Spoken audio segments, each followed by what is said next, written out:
It seems that we meet again. Good morning. Don't tell me you were expecting that geisha from this morning. I happen to know that well. You never expect me.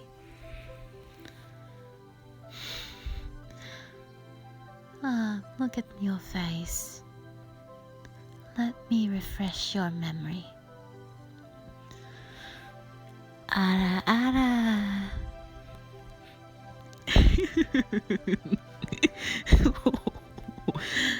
There we are. Now we're getting somewhere. Did you miss me, my dear? I know for certain I missed you. And so have my beautiful princesses. Mimi never stops talking about you. You're quite possibly the first one in a while that's asked about her, wanting her attention, and not just leaving her behind for Nona.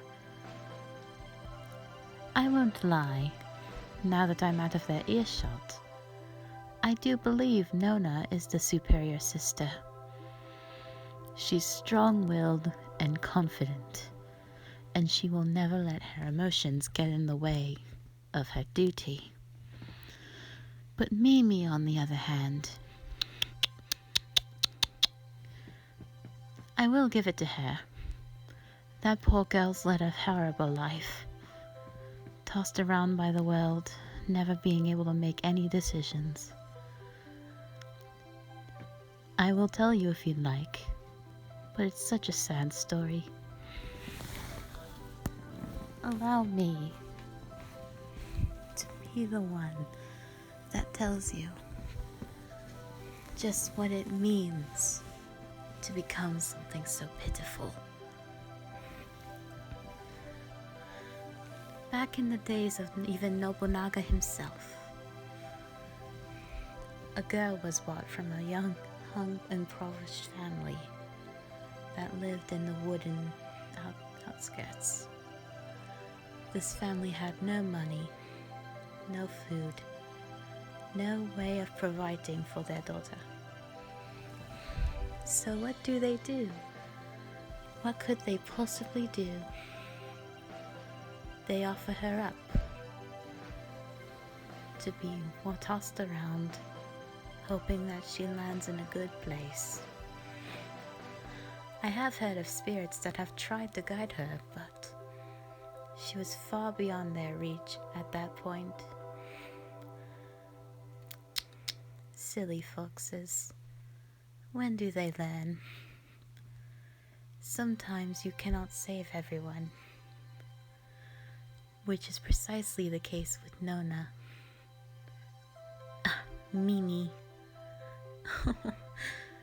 I like her so much more. Is it even clearer now? Mimi. She fell prey to a terrible man, consumed by greed. She would never sleep, but she would get to maintain her beauty. Until finally even I could hear it. Sometimes when you are just on the brink of losing all that has made you into what you are, you hear a faint creaking. It continues to creak and creak until you snap, which is the case with her. After a long, grueling night with that terrible man, she finally lost herself. Being the tender age where her beauty could get her anywhere, she finally got her man alone, and then she killed him. Of course, I was there. Not visible, not physical, but I was there to see it. It was a beautiful sight to see him screaming for her mercy after he had treated her so horribly, sold her out to so many of his men, and tossed her around and kicked her until she had no sense of self anymore. And in that moment I told her,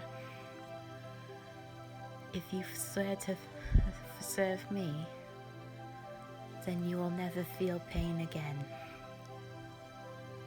You will be the one to inflict pain on others. And in her cloudiness she agreed. And just at the same time as her sister, she became the succubus princess. And she became beautiful for the rest of eternity. She could bring men to her bed, even women if she so desired. I don't discriminate. And she could make them pay. If she wished to use her gifts for revenge, then it would be so sweet. But what's the problem is if she does allow her heart to guide her. Fortunately, I know of no one who has come forward for her. But you seem to have been attached to her. And I can tell she is too, very fond of you. Even I won't deny, you two would make an interesting couple. But if you add Nona to the mix, what do you see? What do you feel? Especially between your legs.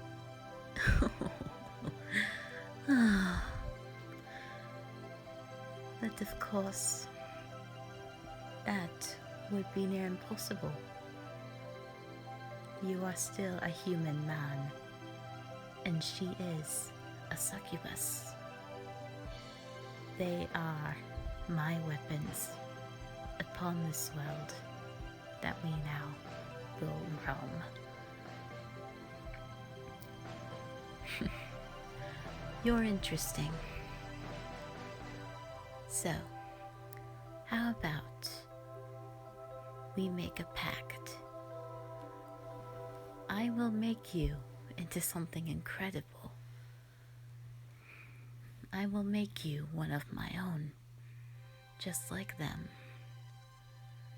And you will be able to do whatever you please, so long as you bring souls for me.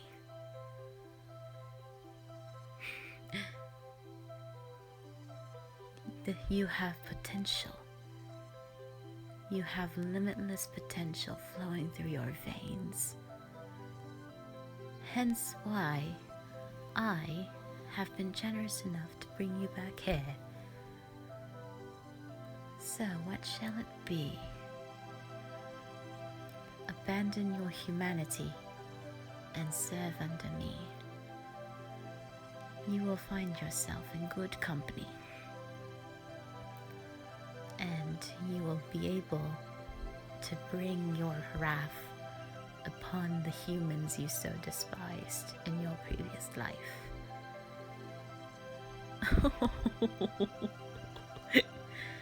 I do find you so endearing. Don't begin denying your anger or your jealousy. As I said before, you are a human man. And surely you have felt many of the things that make a man so ugly. Greed, violence, envy, lust. All of these can make you do such terrible things. Just like with the unfortunate little Mimi. But in Nona's case,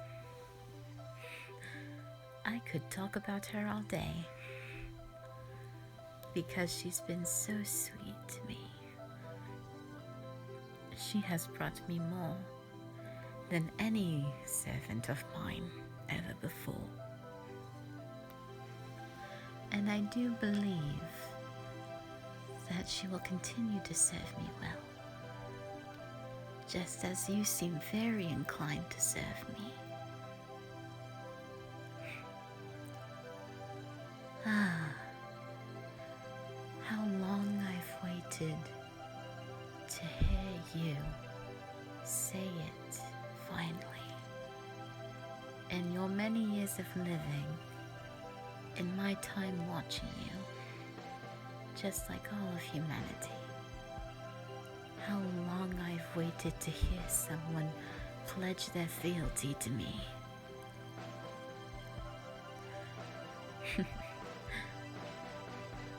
Very well. Let me stand close. And now, shut your eyes. It will keep them from popping out.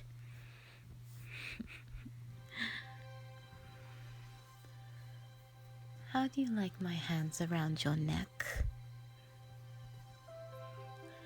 I rather like them there, so I think I'll keep them there. No, I'm not squeezing. But you seem to like the feeling now, don't you?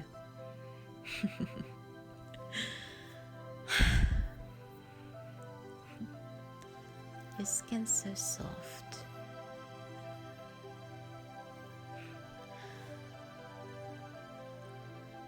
I rather like your skin. Now,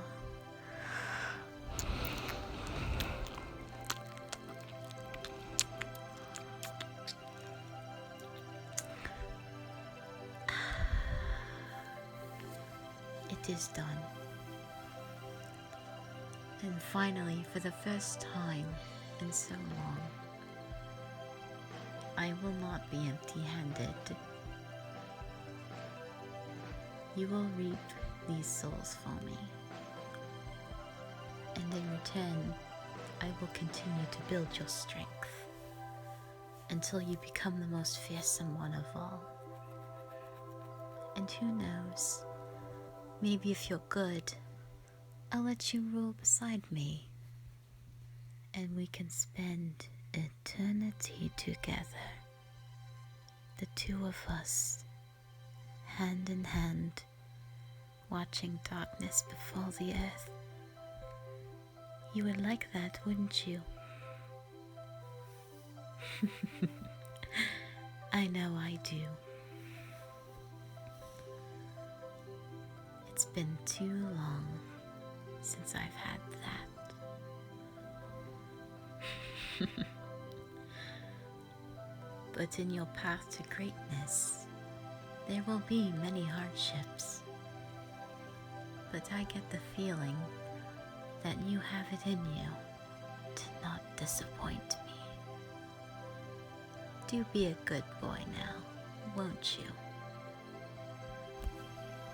I would love nothing more than to see you succeed. And who knows?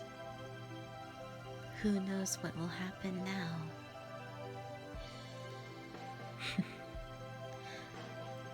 Look at that smile. It appears my work here is done. Oh, Mimi, Nona, give our guests some hospitality, just as you did before, but now he lives here with us. So why don't you make him feel comfortable?